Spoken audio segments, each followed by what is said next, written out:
Is war with Iran imminent? I think it is imminent, and we have three possible scenarios that might happen in the coming days or weeks.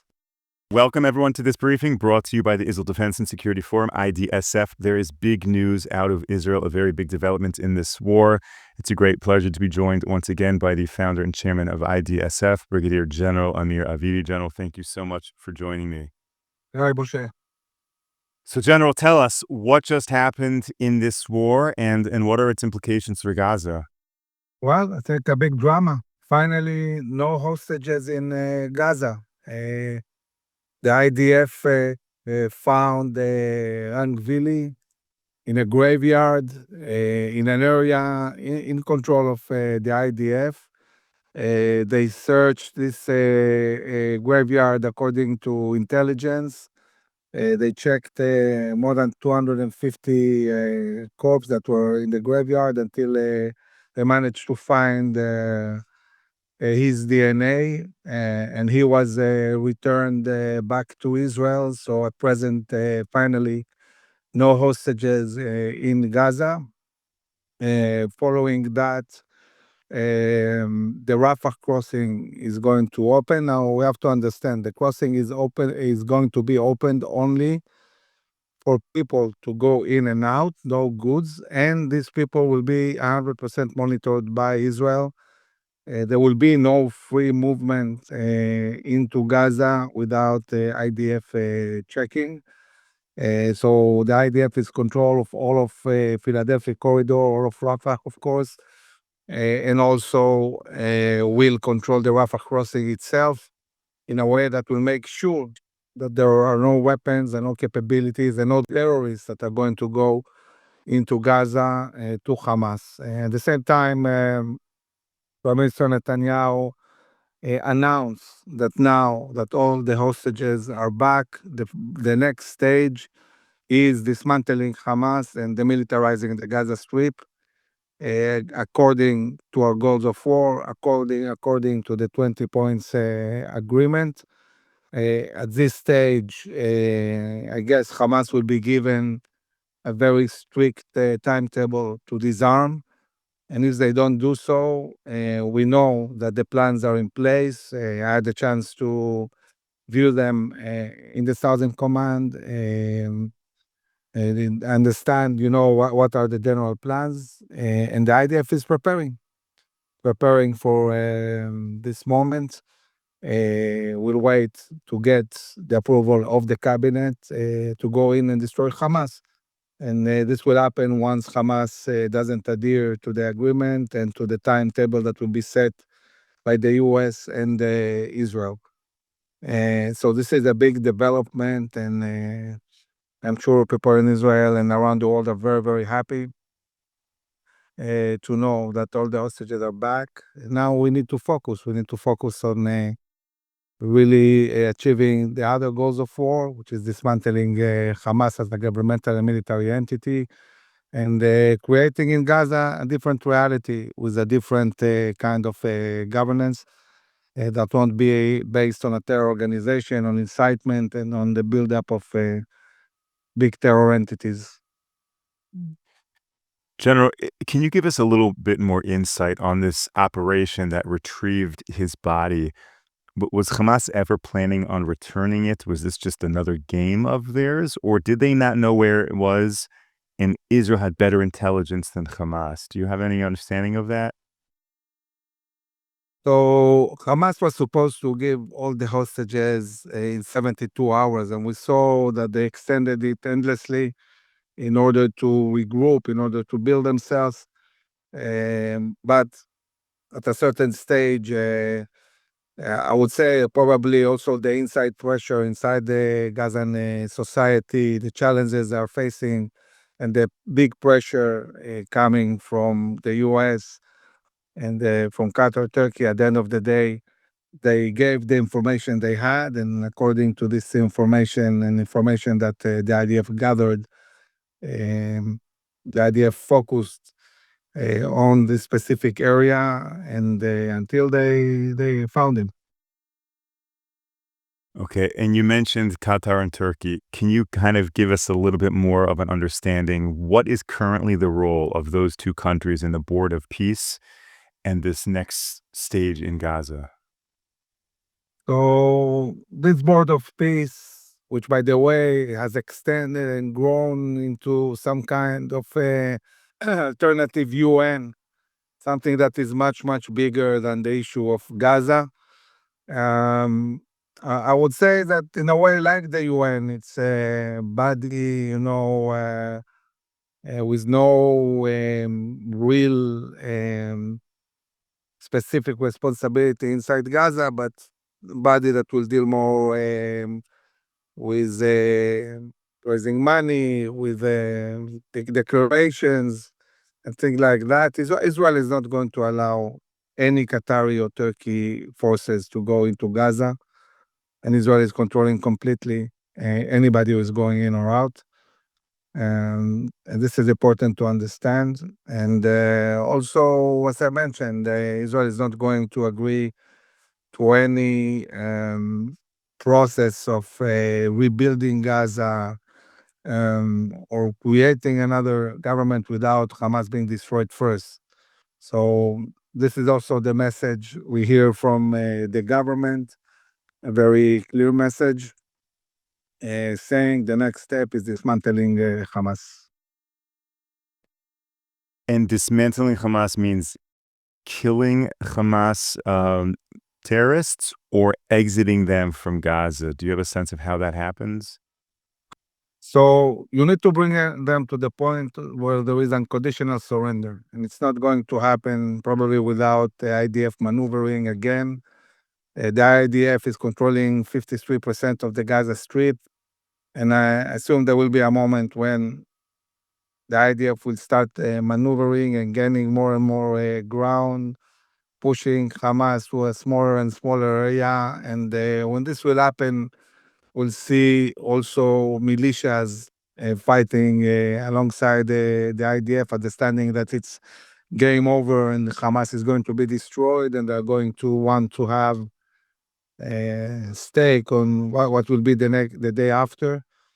So we need to bring Hamas to the point that they say, okay, that's it, we're laying down our weapons, we're getting out of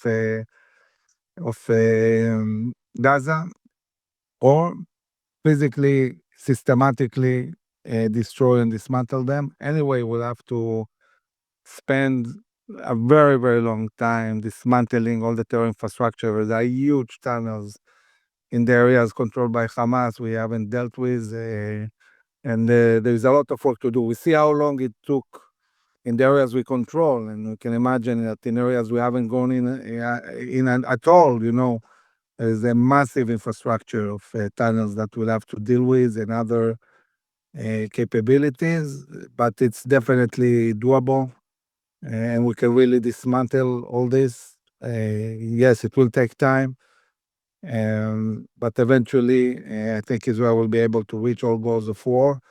And as we are dealing with Gaza, we have to remember that the biggest issue at the moment is Iran, Hezbollah, and looking at the upcoming war with Iran with the purpose of bringing down this regime and pushing a regime change in Iran. And a regime change in Iran will change everything in the Middle East, and will also help bring a collapse to all the proxies, including Hamas, Hezbollah, Houthis, militias in Iraq.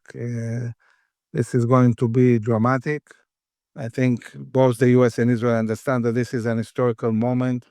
It's a one chance to really change everything. The regime is weak. It has lost its legitimacy internationally and also internally in Iran. We know today that they massacred tens of thousands of Iranians. They cannot provide basic needs like water, electricity, currency, and this is not sustainable. This is not something that can continue. Uh, this regime is very, very dangerous. They are focused solely on one thing, on destroying Israel. Nothing else bothers them. really solely focusing on that. All their energies, all the money, all the technology is really invested in building these ballistic missile sites and drones and their aspiration to nuclear capabilities. And we have to really seize the moment with the US and destroy this regime. General, we have a lot of questions coming in, and I want to thank all of our wonderful viewers who send in questions. Please keep them coming. Send them in the Zoom chat. Send them in the YouTube. Any way you get your questions in, it really helps us direct these conversations and get you the information that you want. General, there's a lot of questions about Iran. I'm going to go back to Gaza for 1 second to kind of close up a loose end that a lot of people are asking about, which is opening up the Rafah crossing. Is that inviting Hamas to have, the ability to resupply and to smuggle? Meaning, you've shared with us in previous briefings that smuggling continues in Gaza. So if the Rafah crossing is like formally opened, even with some type of IDF, serious IDF control, is that just perpetuating the flow of supplies and eventually emboldening Hamas to keep going? There will be no supplies that will cross the Rafah border, the Rafah crossing. The supplies are coming through Kerem Shalom, through Israel. And this is also monitored. I'm not sure we are really checking 100% everything that's going in. I guess they managed to smuggle some things, but the Rafah crossing, it's only for people. It's going to be used only for people. And every person that will go into Gaza will be checked by the IDF. Gaza crossing is also an opportunity because the Egyptians, according to the agreement, have to let any amount of Gazans that want to leave Gaza, let them out. So I think that once we open the crossing and we mobilize Gazans into Rafah, in an area where the US wants to build a kind of temporary camp that will enable people to come, and people who want to then leave, let them get out. So I think that once we open the Rafah crossing, we'll see many Gazans that will leave. I hardly see people who will want to go in to the reality that you have inside the Gaza Strip, and people who will want to be checked by the IDF. So if it's done the proper way, I think that the opening the Rafah crossing can be an advantage more than a disadvantage, but we need to really use it the right way. And the crossing is one place in all this border called Philadelphia, in the area that Gaza shares with Egypt. And all this border is controlled by the IDF entirely, including all the area of Rafah. And in this area, the IDF really focused on destroying all the tunnels. So it's almost impossible to really smuggle anything serious on this border. It's monitored and controlled well. Occasionally, there are attempts, which sometimes succeed, of smuggling with drones. And this is something that the IDF is dealing with not only in Gaza, but there is smuggling of drones along the whole Egyptian border with the Negev and also from the Jordanian border. Drones are a real problem. But the IDF is moving all the time ahead with technologies and capabilities to deal with these drones and stop the flux of drones coming in from Egypt and Jordan. Thank you. Okay, let's go back to Iran. Is war with Iran imminent? I think it is imminent, and we have three possible scenarios that might happen in the coming days or weeks. One scenario, which is not a good scenario, is a preemptive Iranian attack. The Iranians have been training a lot in the last few weeks. They are preparing their ballistic missiles and capabilities. They want revenge. They want to shoot Israel. They want to shoot American bases. And they might get to the conclusion that the best thing for them is not wait, but launch a preemptive attack. And we've seen in the last week and a half, the Prime Minister, the Minister of Defense, the Chief of Staff, the Commander of the Air Force visiting mainly the Air Force and the Air Defense and sending a clear message to Iran: if you attack, there will be grave consequences. But we have to say, if the Iranians attack first, this is not a good scenario. They might overwhelm us with many, many ballistic missiles. And we know that the IDF and Mossad are monitoring everything that the Iranians are doing. There might be a moment, as this is the second scenario, that Israel says, okay, we cannot wait for the US. We need to do a preemptive attack. And we see Israel attacking even before the US attacks. And so these things might happen in the interim period until the US is ready. Of course, the best scenario is a US-led attack on the regime, on all these capabilities with Israeli assistance. Anyway, in any scenario, Iran will retaliate, will shoot, and we'll have to deal with this. But of course, the more decisive is the attack on them, more difficult it will be for them to be effective and be able to threaten the US and Israel seriously.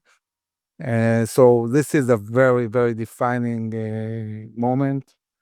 And I hope we take the right decisions and at following this imminent attack, we see the regime falling. And if it's obviously impossible to predict, but if Iran were to attack first, would they see it as like their final attack and they would like do everything and not let a single ballistic missile not get shot out?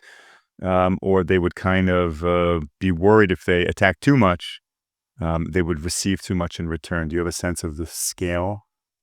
I think that might feel they have nothing to lose, and they will try to shoot as much as possible. And we have to make sure that we make it very, very difficult for them to carry out their plans. This is the chance, what we need to do.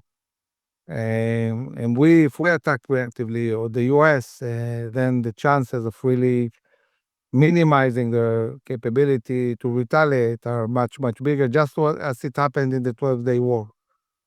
Um, so I hope that by now the US has accumulated enough forces. I hope they don't wait too long. And I'm saying it also for the sake of the Iranian people who have been massacred, who really went out of their homes barehanded and protested and, rallied against this regime and were shot in the streets. Very brave men and women who were counting on the US to intervene, and it didn't happen yet. Um, and I believe that the moment the US will carry out an attack, and there will be a call for the people to go out and really storm the centers of government of this regime, it will happen. I think that the Iranian people understand that this is a historical opportunity they cannot miss. So at the moment, the people see that the US is not yet attacking, so they're waiting. You see less protests, but it doesn't mean that the protest ended. I think that it means that they're waiting for the right moment and expecting the US to do something as soon as possible, and also expecting from Israel to help them. We see a big part of the Iranian society very, very supportive of Israel.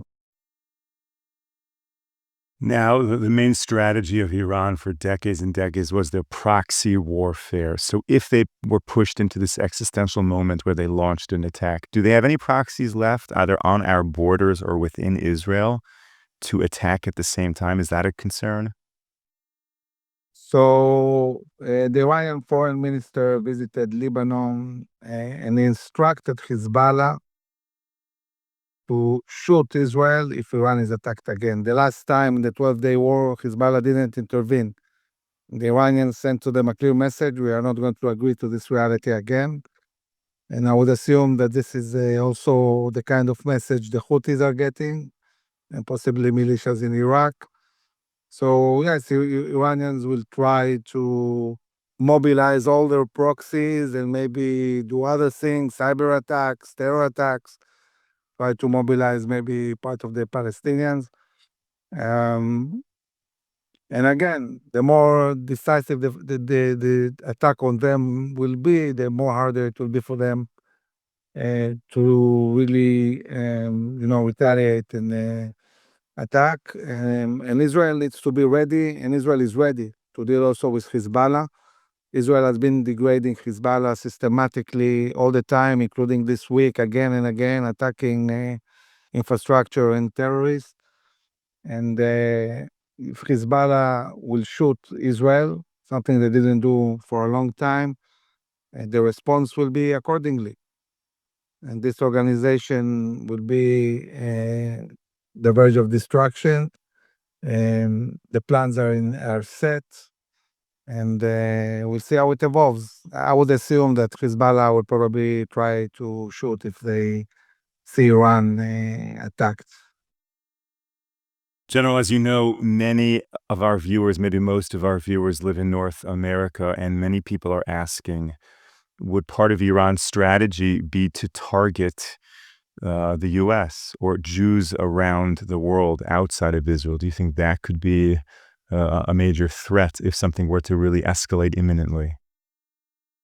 So Iranians operate globally. We remember the devastating attack on the embassy in Buenos Aires, attempts to attack tourists in Turkey and in other countries. The Iranians are all the time trying to carry out terror attacks.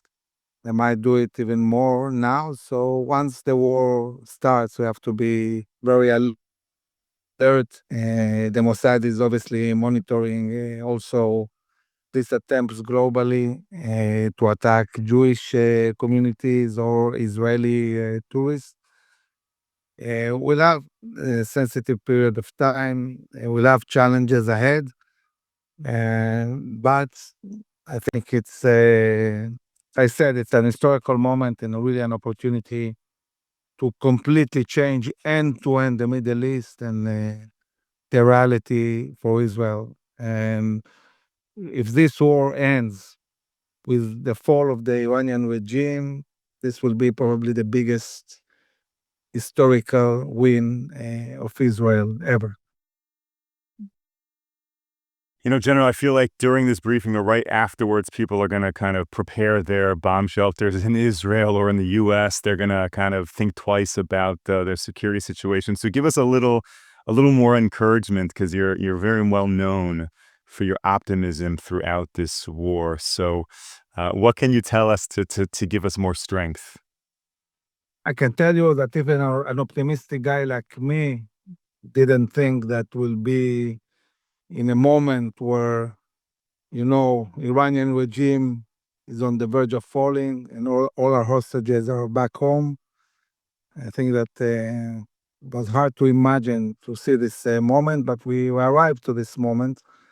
And yes, we said the war is going to renew on all fronts. We have to finish the job in Gaza, in Lebanon, Yemen, in Iran. But we're coming to this last act, one of the strongest countries in the world. And our enemies have been weakened dramatically.